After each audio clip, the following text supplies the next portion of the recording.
आभात् पीताम्बरादरुणबिम्बफलाधरोष्ठात् पूर्णेन्दुसुन्दरमुखादरविन्दनेत्रात् कृष्णात् परं किमपि तत्त्वमहं न जाने। प्रातः काल किन्हीं एक सज्जन ने एक पर्चा दिया था मुझे, वो पर्चा मिल नहीं रहा, शायद मैं मेरे हाथ से कहीं गिर गया। हाँ जी, हिंदी।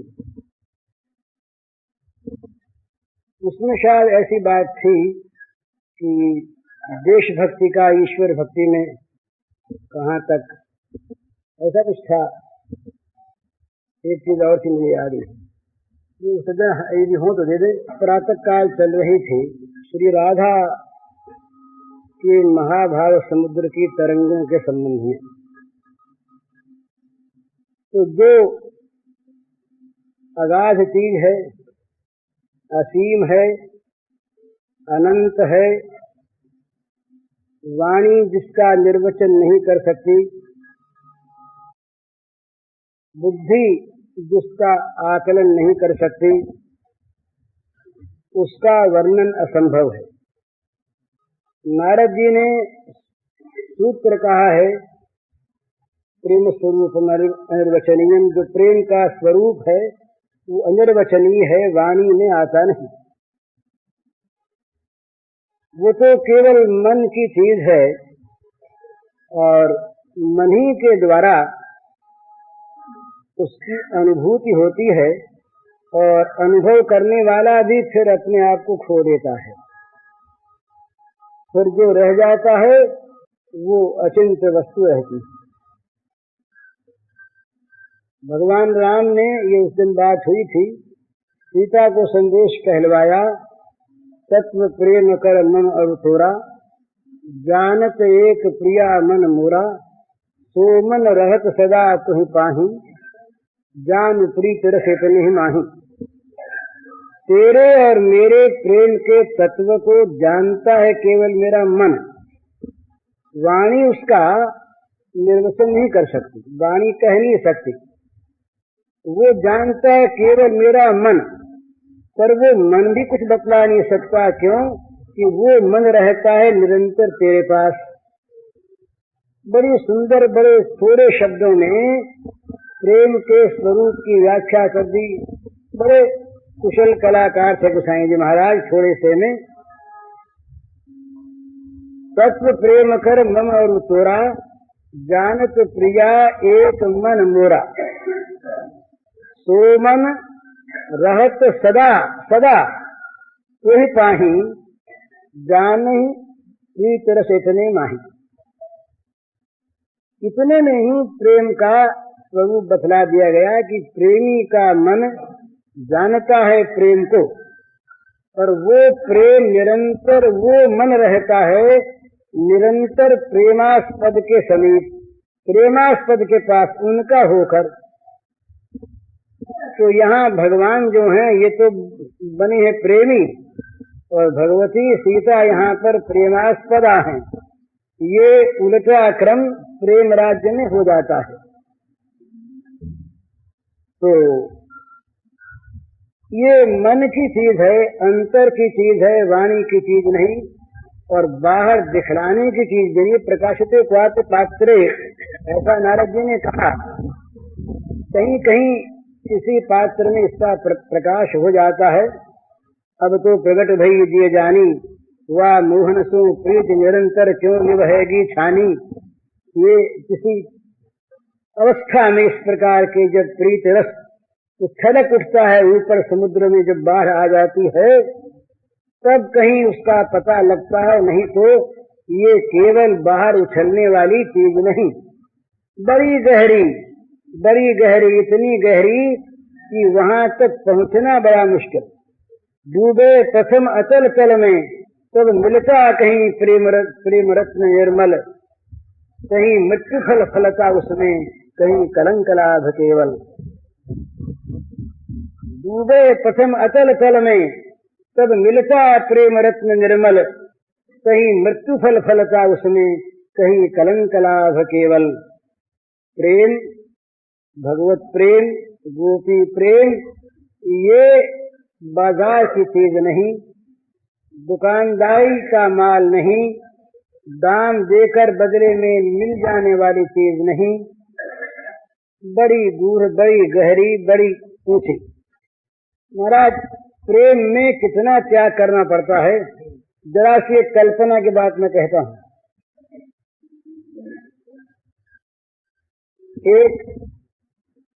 एक ने किसी एक से प्रेम किया, लौकिक उदाहरण लीजिए आप प्रेम की।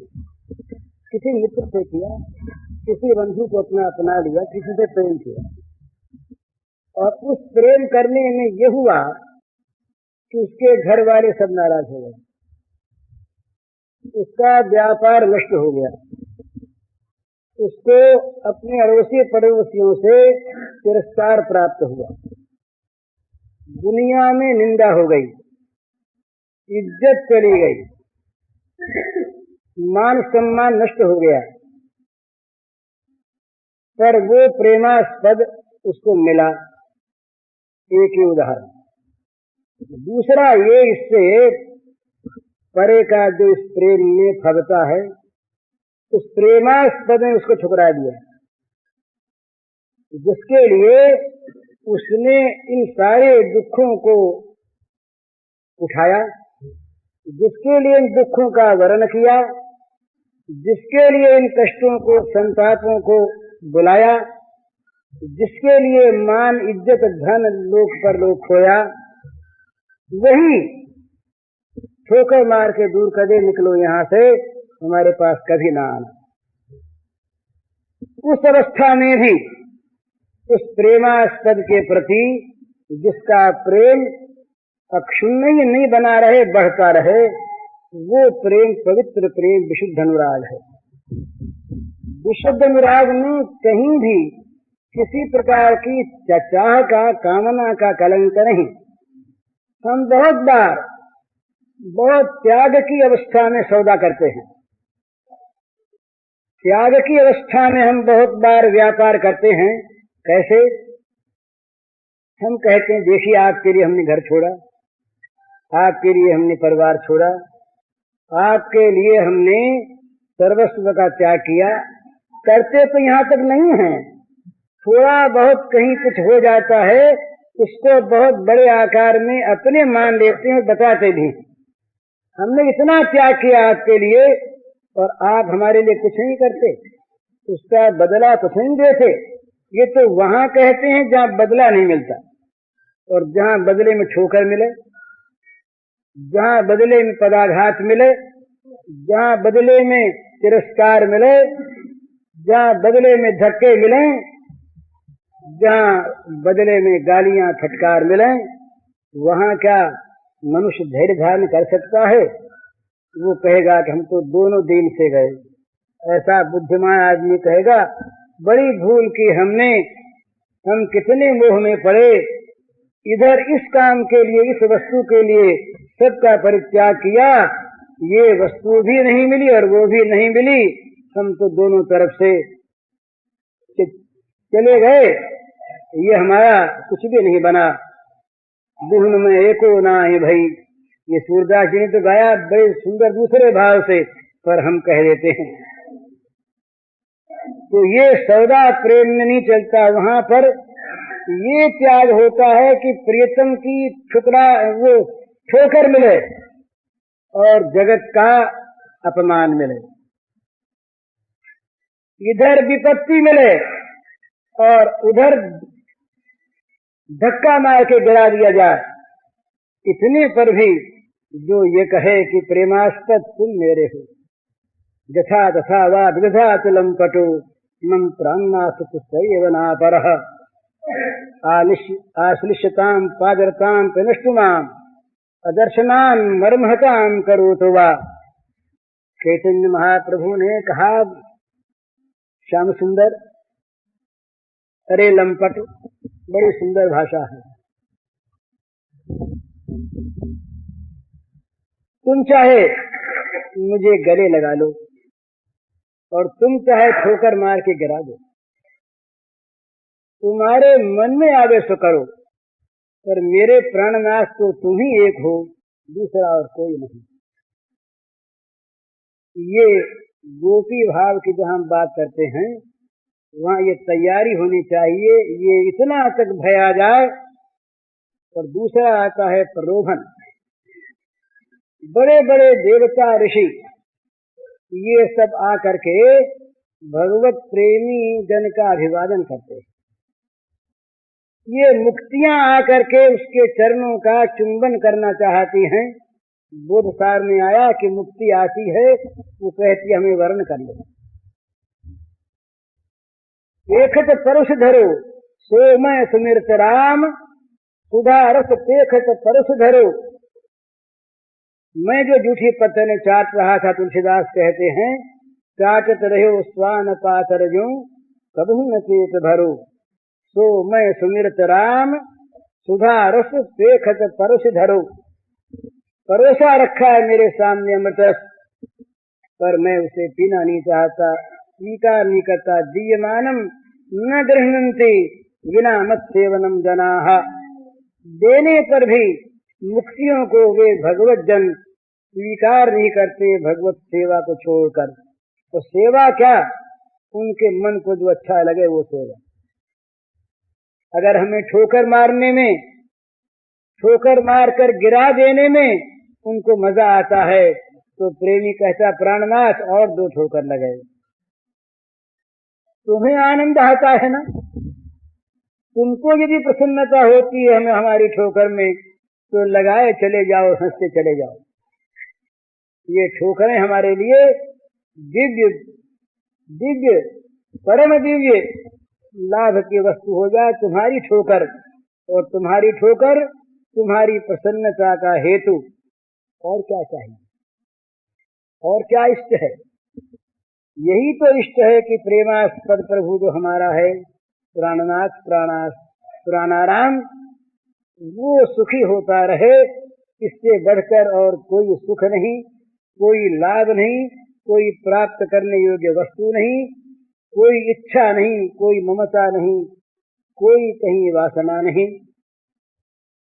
हम लोग जो बहुत बार दुखी होते हैं ना प्रेम के मार्ग में जाते हुए भी, तो पहली बात तो ये है कि प्रेम को हमने समझा नहीं। दूसरी बात, शायद प्रेम के मार्ग पर हम चढ़े नहीं। बहुत दफे काम और प्रेम में बहुत कम अंतर्दृष्टा है। जैसे उच्छृंखलता और स्वाधीनता में बहुत कम अंतर्दृष्टा है, बड़ा भेद। इसी प्रकार काम में और प्रेम में कई बार बहुत साम्य दिखाई देता है, और मनुष्य भूल जाता है कहीं काम है या प्रेम है, तो इसलिए भूल हो जाती है। परंतु जो प्रेम का विशुद्ध मार्ग है, जहाँ विशुद्ध अनुराग है, राग का ही जो विशुद्ध रूप है वही भाव होता है। तो राग जब बढ़ करके अनुरागत्व को प्राप्त होता है, तब उसमें भाव का उदय होता है। तो ये जो तीव्र राग होता है, ये राग सारी आसक्तियों को, सारी ममता को सदा के लिए खा जाता है।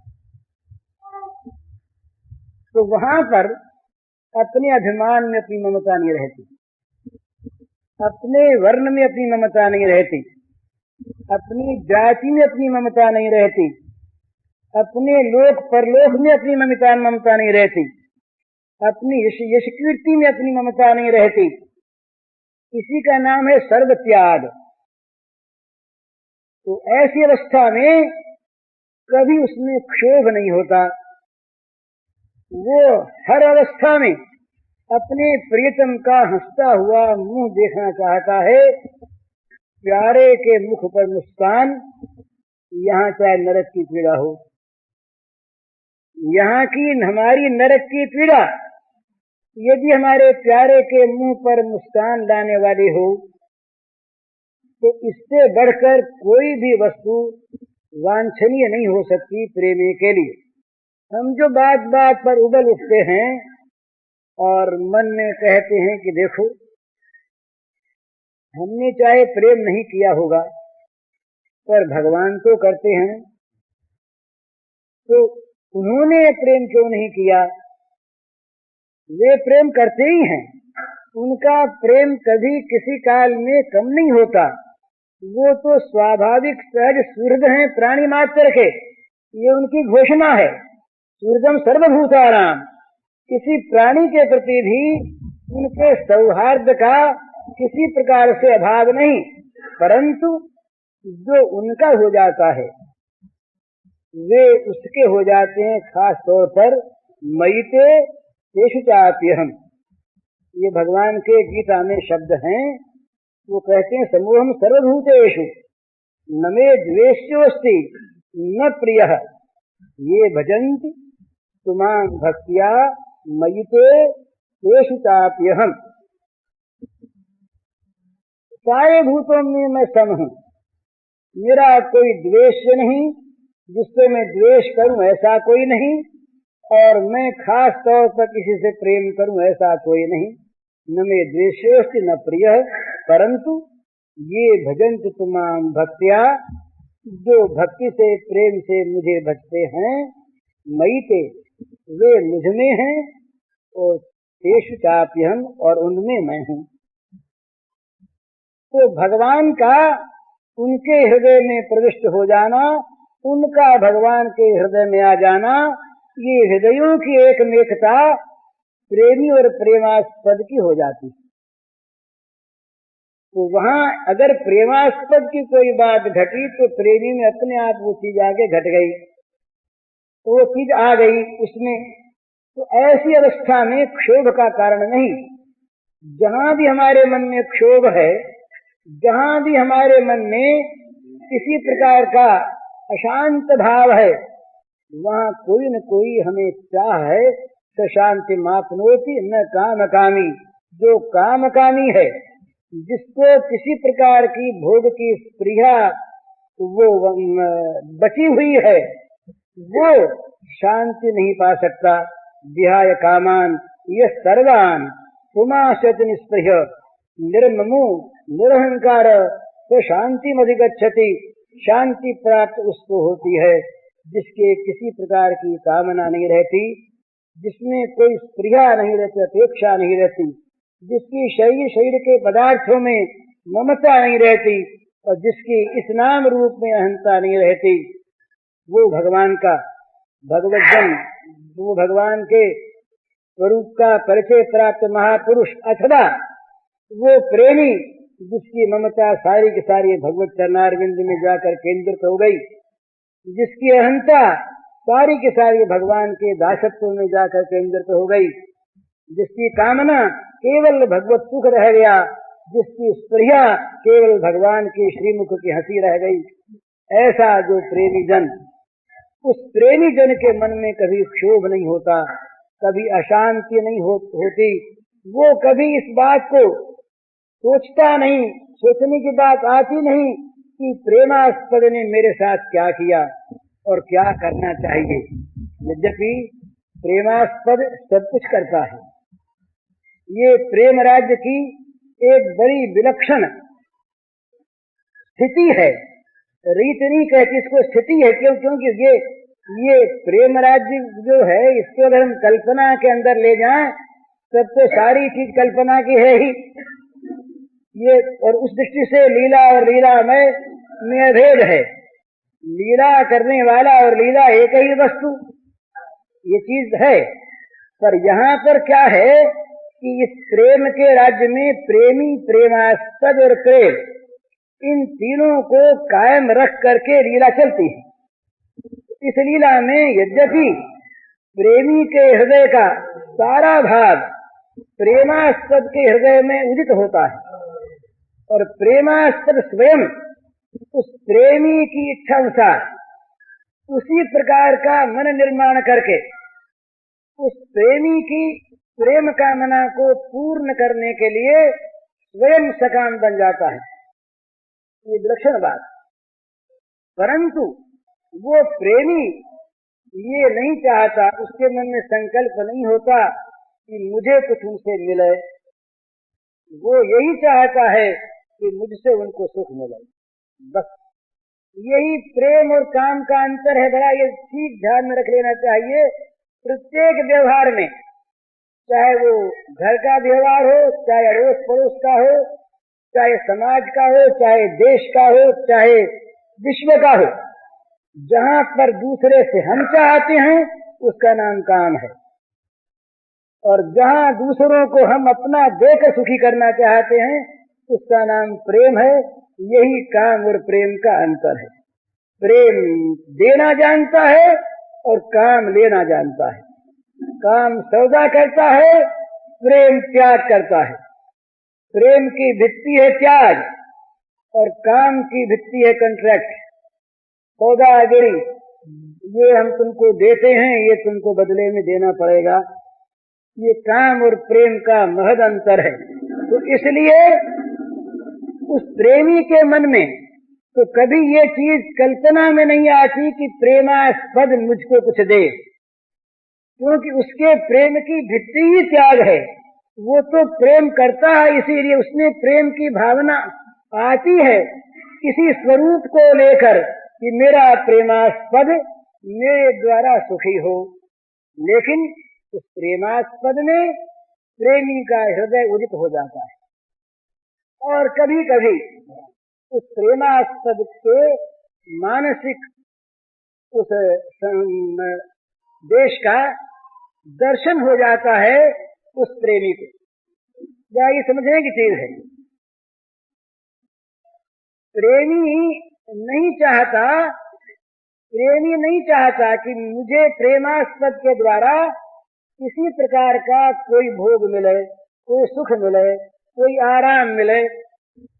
लेकिन वो प्रेमास्पद जो है वो उसके इस भाव से इतना कृतज्ञ होता है कि उसको सुख देने की पूर्व की उसकी भावना के अनुसार उसके अंदर भावना उदय हो जाती है, और वो उसी प्रकार का अपना मन, उसी प्रकार की सारी साज सज्जा का निर्माण करके दीक्षरंतु मनश्चक्रे रंतु मनश्चक्रे योग माया उपाश्रता है, योग माया को प्रकट करके और वो मन का निर्माण करके रमण की इच्छा करता है।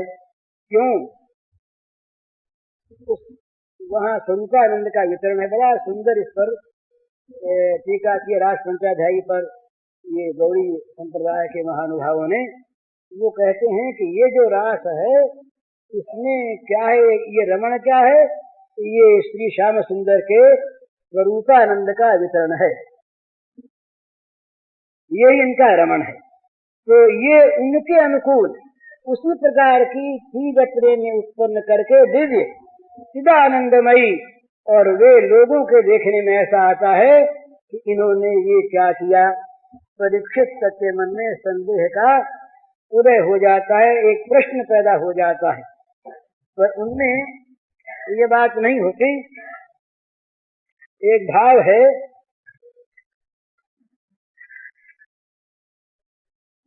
शुद्ध सच्चिदानंद परम निज महिमा में स्थित नित्य काम। शुद्ध सच्चिदानंद परम निज महिमा में स्थित नित्य काम।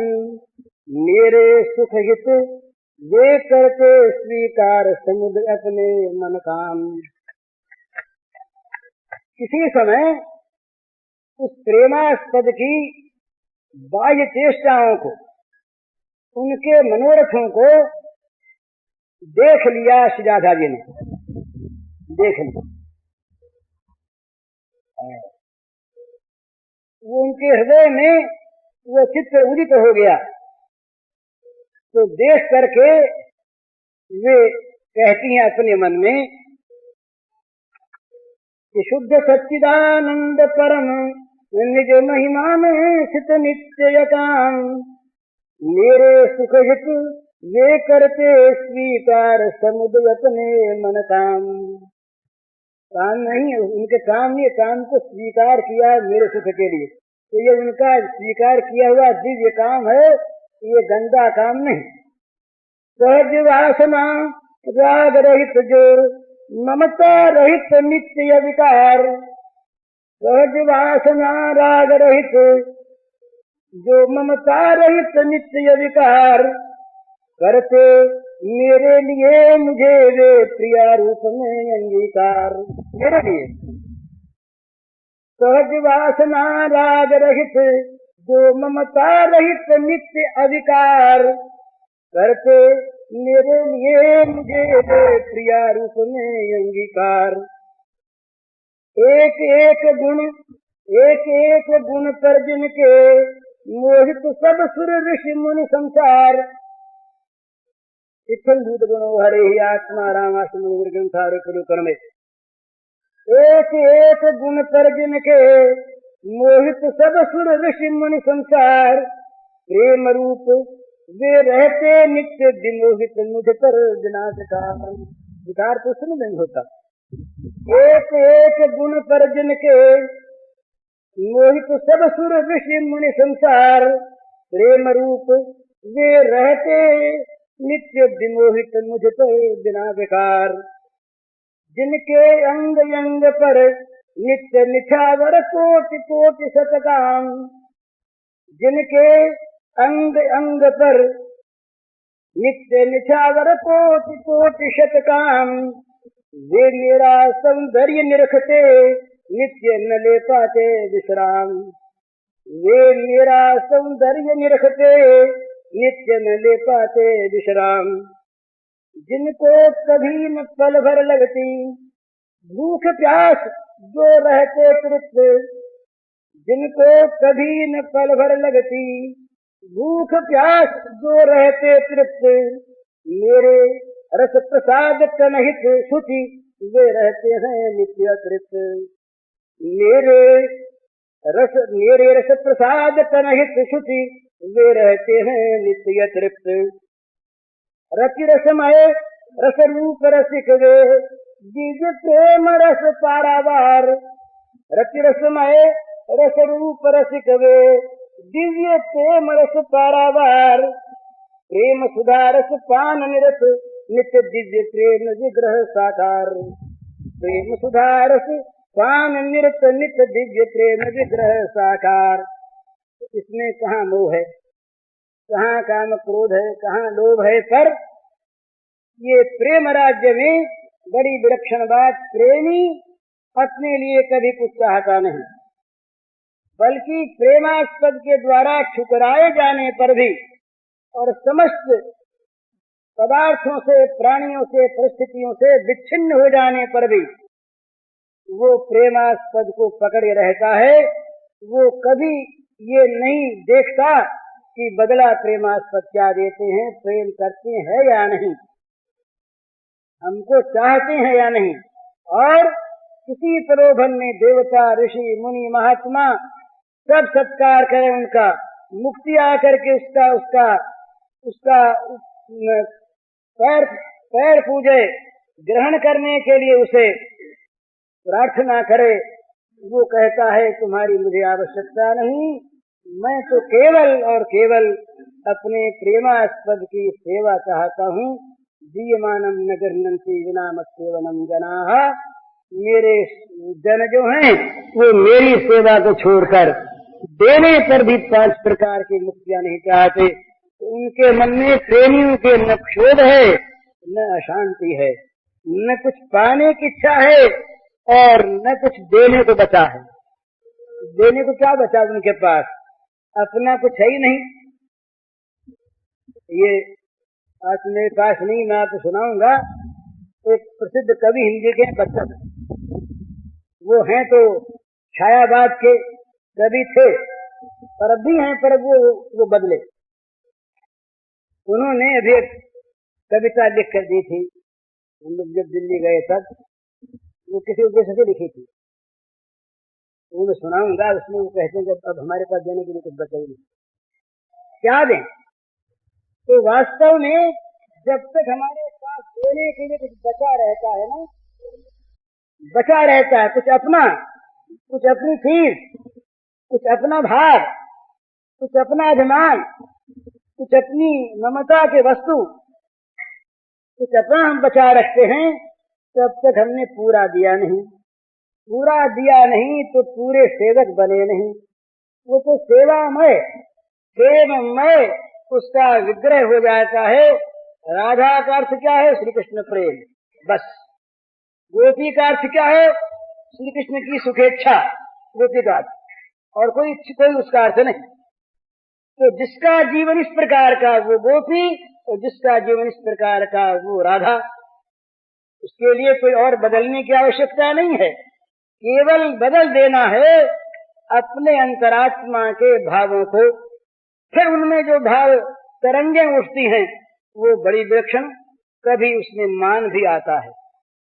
वो मान निर्माण का मान है, बड़ी विलक्षण बात। वो मान अपने लिए नहीं होता, वो मान किसी अभिमान पर ठेस लगने पर नहीं होता, वो मान किसी पूजा कराने के लिए नहीं होता, वो मान खुशामद कराने के लिए नहीं होता, वो मान दंड देने के लिए नहीं होता। वो मान होता है प्रेमास्पद को हंसाने के लिए, उनको सुख देने के लिए, उनकी चाह पूरी करने के लिए। वो चाहते हैं कि इस समय ये वाम पथ से और हमको भजे, अरे खींच करके हमको रिझावे, खींच के रिझावे। बड़ा सुंदर भाव होता है, खींच के रिझाने में भ्रम हो जाता है। इसलिए जो सदा बिल्कुल निरपेक्ष लोग हैं जगत से, वही प्रेम के मार्ग पर आ सकते हैं। जगत की आसक्ति वाले आ नहीं सकते।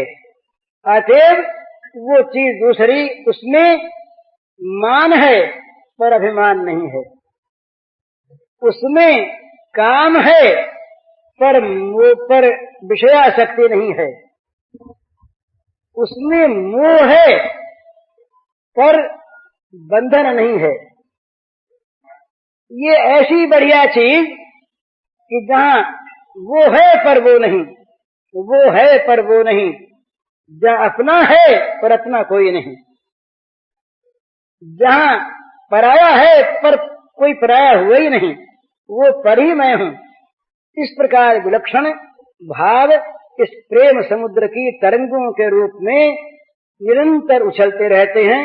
ये तरंग एक नहीं, कभी राधा मानिनी है, कभी राधा आराध्या है, कभी राधा आराधिका है।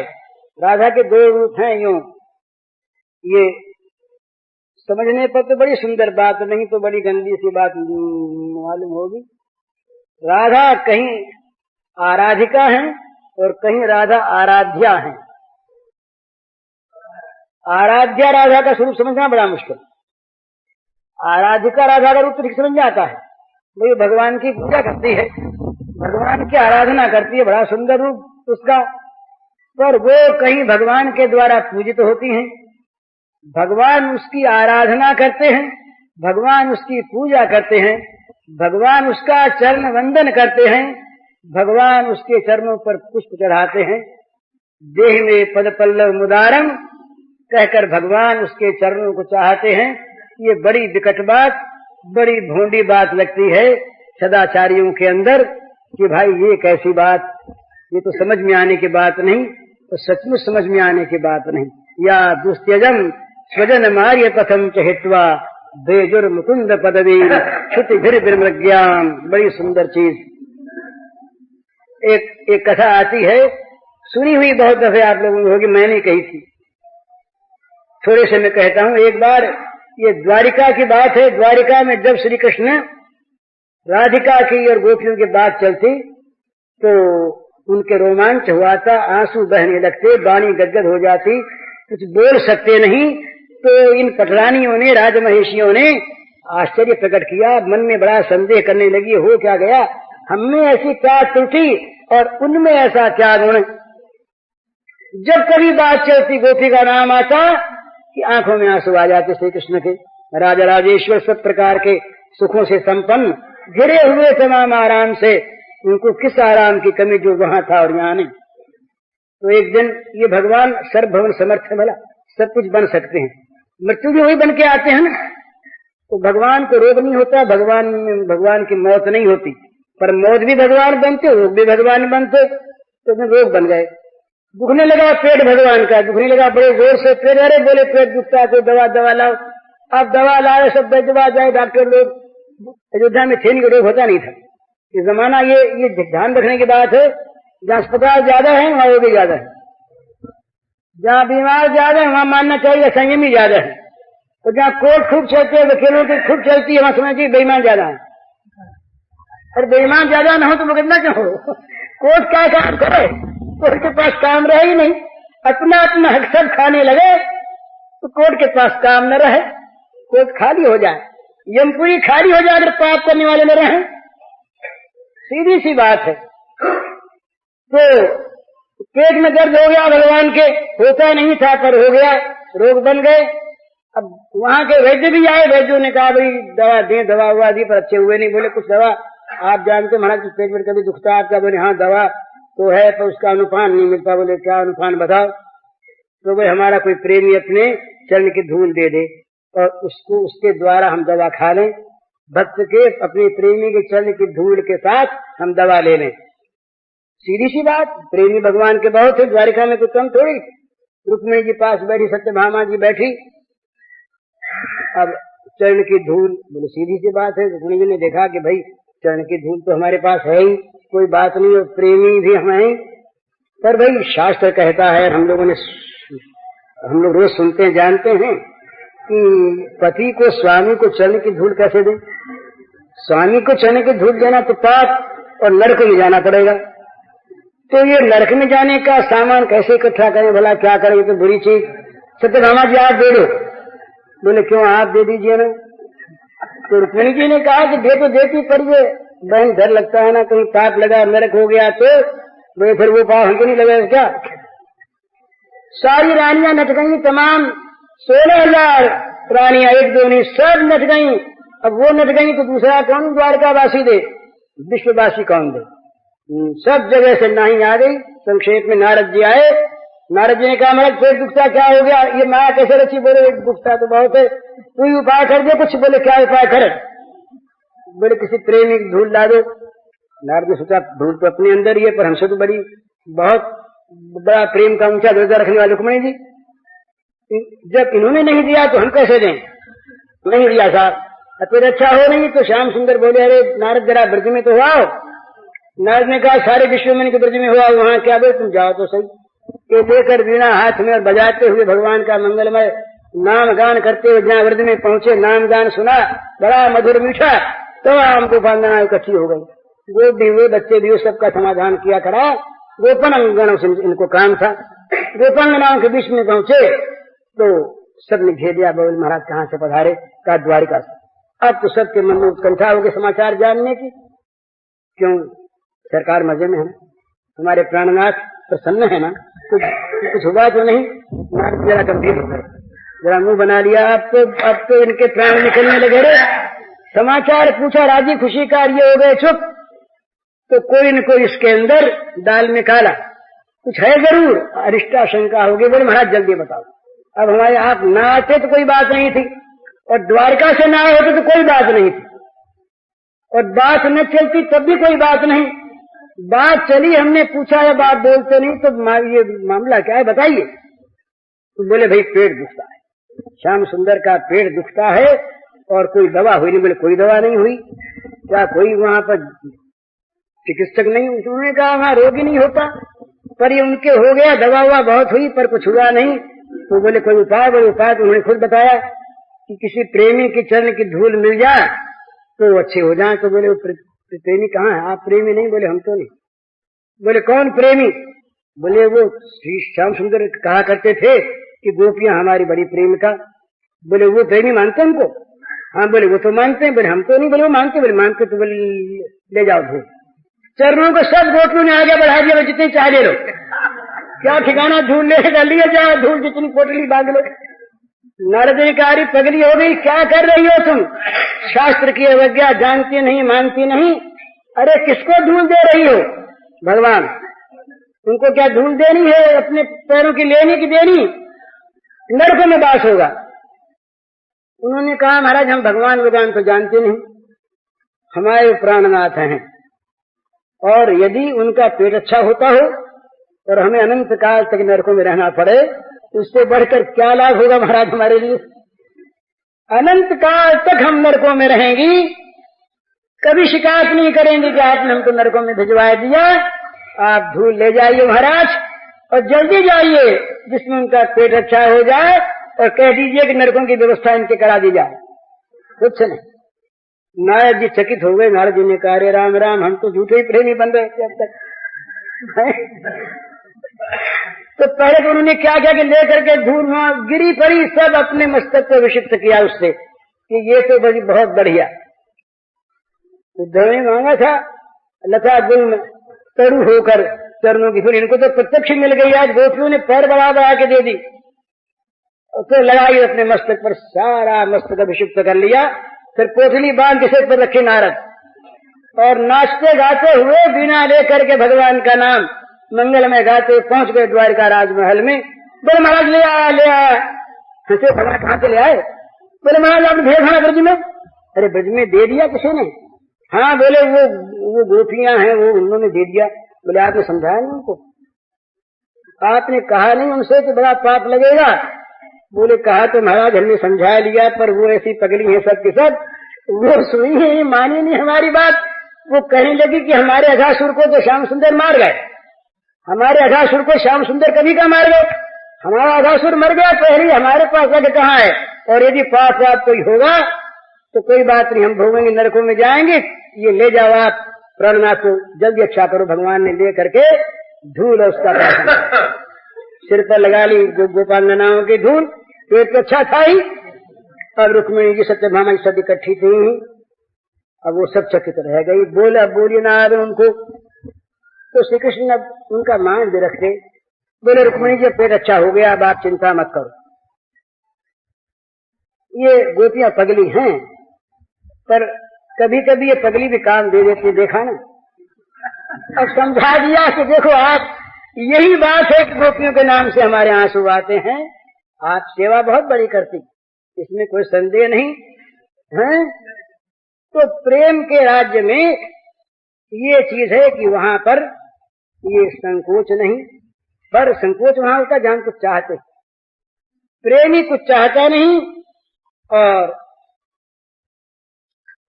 उसके पास चाहने योग्य मन रहता नहीं, तो उसके फिर अनंत भाव का क्या चाहेंगे। तो ये राधा भाव जो है, ये बड़ा विलक्षण त्याग का भाव है। प्रेम में जो जाना चाहता है उसको सबसे पहले तैयार हो जाना चाहिए त्याग के लिए। मान जाएगा, धन जाएगा, स्वर्ग जाएगा, लोक जाएगा, परलोक जाएगा, इज्जत जाएगी, सबकी होली फूंक दी जाएगी। कबीरा खड़ा बाजार में लिए लुकाटी हाथ, जो घर फूंके आपनो आवे मेरे साथ। जिसको घर फूंकना हो अपना, घर के ममत्व को जला देना हो, वो हमारे पास आ जाए तो उसकी बेड़ी तो कट जाएगी। ये जब तक भगवान का नहीं होता ना, तावत राजा देवस्तेना तावत कारागृहम गृहम तावत मुहुर निगड़ो, याद कृष्ण तेजना। ब्रह्मा जी ने कहा भगवान जब तक ये तुम्हारा नहीं हुआ जाता, तुम्हारा नहीं हो जाता मनुष्य, तभी तक ये राजद्वेष रूपी चोर उसके पीछे लगे रहते हैं, तभी तक घर का जेल खाना रहता है, और तभी तक पैरों में उसके जीवन में लोह की बेड़ियां पड़ी रहती हैं। जब आपका हो गया, जेल खाने से छूट गया, ये बेड़ियां निकल गईं, और ये राजद्वेष के चोर उसके जीवन को लूटने वाले ये उससे हट गए। पर आपका होने के लिए दूसरों का होना छोड़ना पड़ता है। हम न मालूम किस किस के हो रहे हैं, काम के, क्रोध के, लोभ के, अभिमान के, कीर्ति के, यश के, भोग के, घर के, मकान के, न मालूम किस किस के गुलाम हो रहे हैं। इन सारी गुलामियों को निस्ताबूद करना पड़ेगा, इन्हें आग लगा देनी पड़ेगी, फूंक देना पड़ेगा इनको। जो अपने सर्वस्व को फूंक कर उसके भस्मावशेष पर नाच सके, वो प्रेम के मार्ग में आवे महाराज। प्रेम पंथ पावकनी ज्वाला भाली पाछा भागे जो ना ही पड़ा ते महारस माने, देख नारा दाधे जो ने। देखने वाले जलते रहेंगे, जो अंदर कूद गए वो महारस को प्राप्त कर सकेंगे। ये आग की लपट है, जो सामने गया देख के डर गया, लौट आया, पर जो कूद गया वो महान शांति को प्राप्त हो गया, देखने वाले चलते रहे। तो ये महान रस, ये महान दिव्य आनंद, ये राधा भाव और गोपी भाव का ये त्याग की भूमिका पर प्रतिष्ठित होता है। सबसे पहली चीज इसमें त्याग है। त्याग के बिना प्रेम का उदय होता ही नहीं, कहीं नहीं होता। जहाँ पर भी त्याग नहीं है भोग है, जहाँ पर भी मांगना है, जहाँ पर भी लेने की इच्छा है, जहाँ लेना है वहाँ पर प्रेम नहीं होगा, व्यापार हो जाएगा। व्यापार हो जाएगा, लेन देन हो जाएगा। व्यापार में शिष्टता होगी, सौम्यता होगी, सद्व्यवहार होगा तो सुख भी होगा। पर वो है व्यापार। पर जहाँ त्याग है, जहाँ देना ही देना है, वहाँ एक विशुद्ध अनुराग की उत्पत्ति होगी, उदय होगा, और वो अनुराग मन में रहने नहीं देगा किसी भी दूसरी चीज को। भुक्ति मुक्ति स्त्रिया यावत पिशाची हृदय वर्तते, कहते कि जब तक ये पिशाचिनी भोग और मोक्ष की इच्छा हृदय में बनी रहती है तब तक प्रेम का उदय नहीं हो पाता। प्रेमोदय जिसको चाहिए वो भुक्ति मुक्ति की इच्छा को भी जलांजलि दे दे, भुक्ति मुक्ति अपने आप पीछे पीछे आवेगी। भोग आवेंगे पर वो भोग को पद्दलित करके, ठोकर मार करके भगवान के चरणों में फेंक देगा। राज्य को मयि संन्यस्य सर्वाणि कर्माणि मयि संन्यस्य निराशी निर्मूलभूत ज्वर, राज्य की आशा छोड़ दो, राज्य ये कर्म करके मुझ में फेंकते जाओ और राज्य मिल जाए उसे मुझ में फेंक दो, राज्य की आशा मुझ में फेंक दो। ये संन्यास्य इस प्रकार सब कुछ भगवान में फेंक कर, सब कुछ भगवान पर न्यौछावर करके, सब कुछ का त्याग करके जो केवल प्रेम देवता की सेवा करना चाहता है, इस प्रकार का जो त्याग करने के लिए उतारू है वो प्रेम के मार्ग में आवे। जो सिर साटे हरि मिले तो हरि लीजिए दौर, ना जानो या डेढ़ में गाहक आवे, और जल्दी से जल्दी हमारा सिर ले लिया जाए पहले, और जल्दी हमको वस्तु मिल जाए। कोई दूसरा ग्राहक बीच में आ गया, जो सिर साटे हरि मिले तो हरि लीजिए दौर। सिर देने के बदले में अगर भगवान मिलते हूँ, लोक पर लोक खोकर भोग मोक्ष को जलांजलि देकर अगर भगवत प्रेम मिलता हो तो सस्ता मिलता है, बहुत सस्ता मिलता है, ये ले लेना चाहिए। पर ये जितना कहना सहज, बोलना सहज महाराज, ये इसी बोलने के बाद शर्म आती है। अपने में तो भोग त्याग की बात तो अलग रही, भोगाकांक्षा बड़ी प्रबल है। जब अपनी ओर मनुष्य देखता है तो मालूम होता है गंदगी से भरा हुआ जीवन, अपराधों से भरा हुआ जीवन, भोगाकांक्षाओं का गुलाम जीवन, ये जीवन प्रेम की बात भी कर सकता है क्या? प्रेम की चर्चा कर सकते हैं चैतन्य महाप्रभु, प्रेम की चर्चा कर सकते हैं बुद्ध भगवान। जिन लोगों ने अपने जीवन के तमाम लोक परलोक के तमाम भोगों को प्रेमास्पद के चरणों पर न्यौछावर कर दिया, जो केवल कहते हैं करते नहीं, जो करते कुछ और हैं कहते कुछ और हैं, हम जैसे वे लोग तो प्रेम के नाम को कलंकित करने वाले हैं। प्रेम की गाथा क्या कहें क्या गाएं, प्रेम तो बस न गाने की चीज है न कहने की चीज है।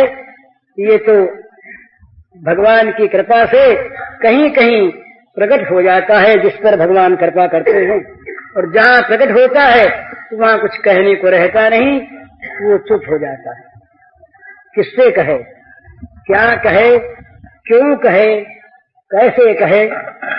फिर अगर वो कहता है तो उसके अंदर वो कहता है, अगर वो सुनता है तो उसके अंदर से वो सुनता है, अगर वो खाता है तो उसके अंदर वो खाता है, अगर वो सोता है तो उसके अंदर वो सोता है।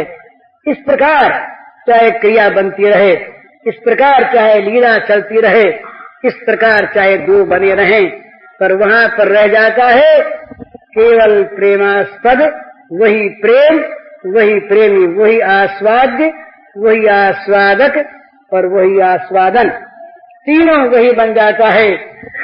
वो बन करके तीनों चाहे लीला करे और चाहे लीला बंद कर दे, चाहे खेले और चाहे सो जाए, जैसी उसकी इच्छा, किंतु परंतु कहने वाला कोई नहीं। इतना होने पर भी लीला चलती है। ये प्रेम राज्य का एक स्वभाव है कि दो न रहने पर भी दो नित्य हैं। माया नहीं है, लीला है। नाट्य नहीं है, अनुभव है। दंड नहीं है, सत्य है। दिखाऊ चीज नहीं है।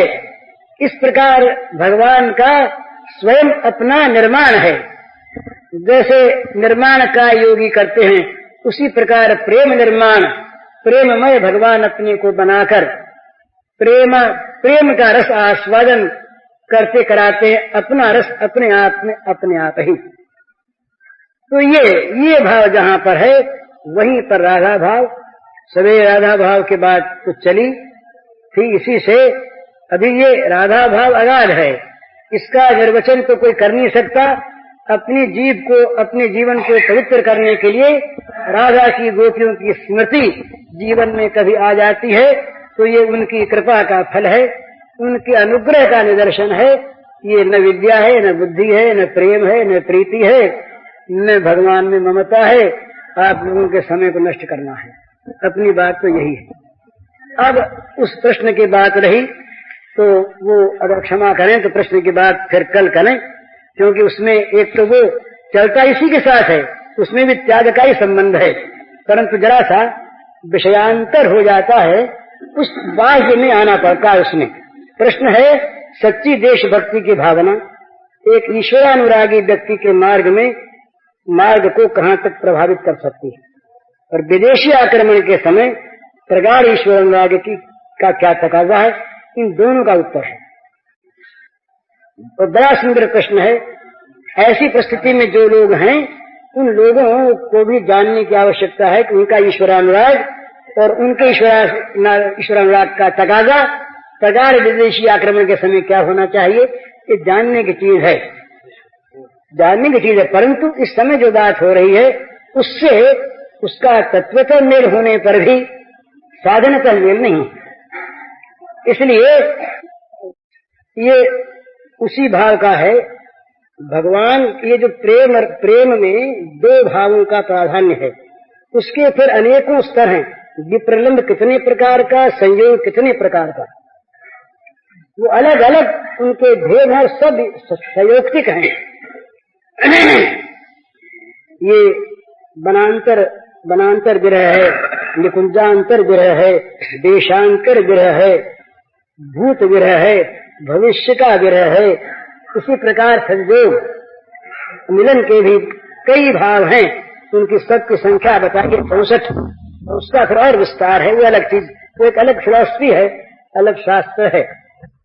दो चीज है, पर दो में मिलन में अमिलन में कभी अभाव नहीं है, और मिलन में कभी तृप्ति नहीं है।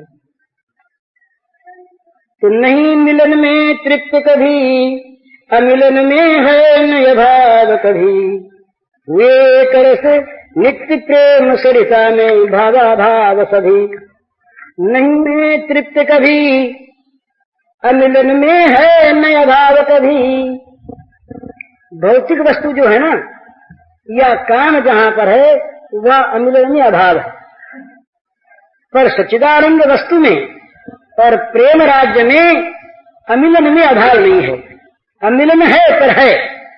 नहीं मिलन में तृप्त कभी, अमिलन में है न अभाव कभी। हुए करस नित्य प्रेम सरिता में भावा भाव सभी।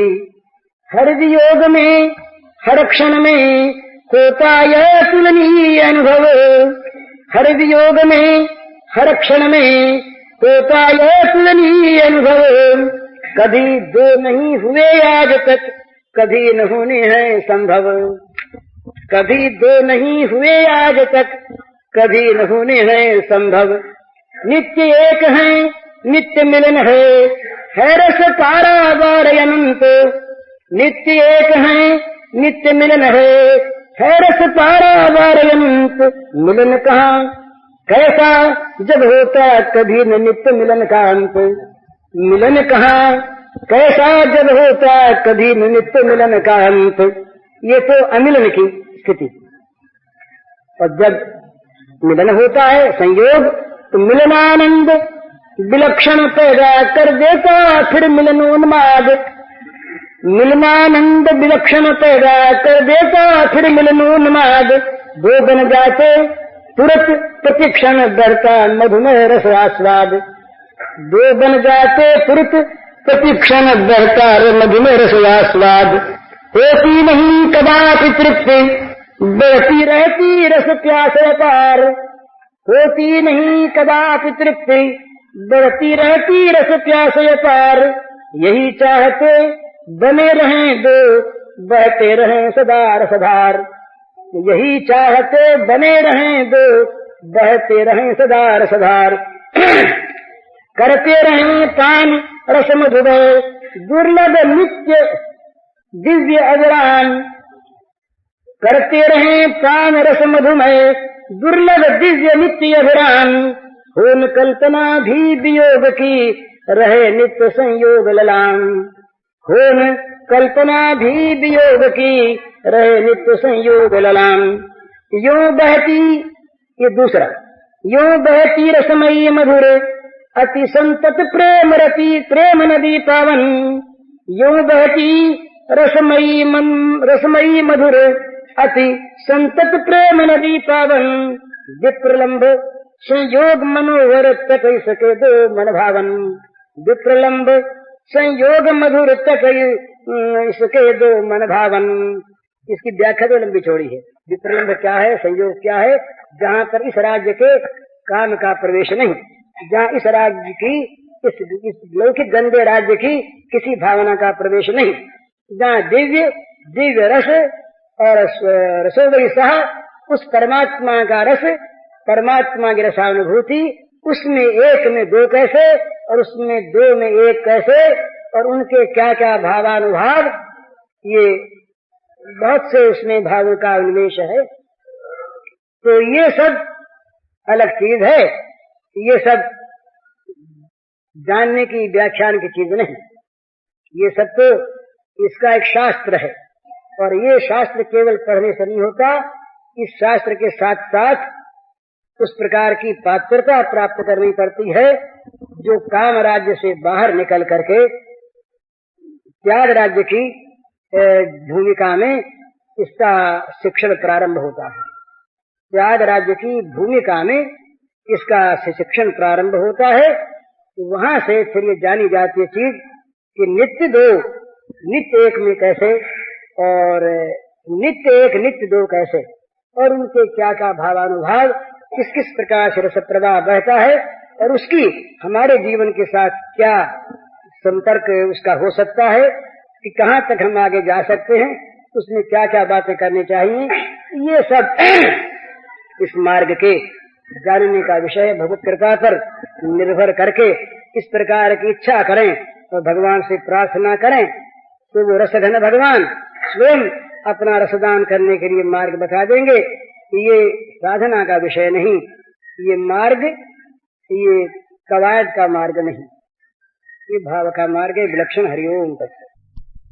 पूज्य श्री भाई जी के इस प्रवचन का शीर्षक है प्रेम का सच्चा स्वरूप, और इसका कैसेट संख्या है 2।